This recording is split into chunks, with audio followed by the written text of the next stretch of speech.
అలాగే శాంతి భద్రతల పరిరక్షణ వ్యవహారంలో భేదాలు చూడకుండా ముందుకు వెళ్తామని శాసనసభ సాక్షిగా గౌరవ ముఖ్యమంత్రి శ్రీ నారా చంద్రబాబు నాయుడు గారు స్పష్టం చేశాం. నేను అదే మాట చెప్పాను.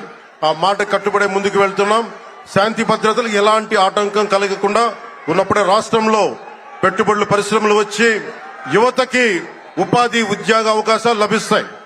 ముఖ్యంగా మన రాయలసీమ యువతకి మీరు ఉపాధి అవకాశాలకు వేరే రాష్ట్రాలకు వెళ్లకుండా మన అనంతపురంలో, మన కర్నూలు, మన కడప, మన చిత్తూరు జిల్లాల్లో మొత్తం ఉపాధి అవకాశం పక్క రాష్ట్రాల నుంచి మనకు వచ్చేలాగా పారిశ్రామికరణ జరగాల దిశగా గౌరవ ముఖ్యమంత్రి నారా చంద్రబాబు నాయుడు గారు ఆధ్వర్యంలో ఆయన నాయకత్వంలో ముందుకు తీసుకెళ్తున్నాం.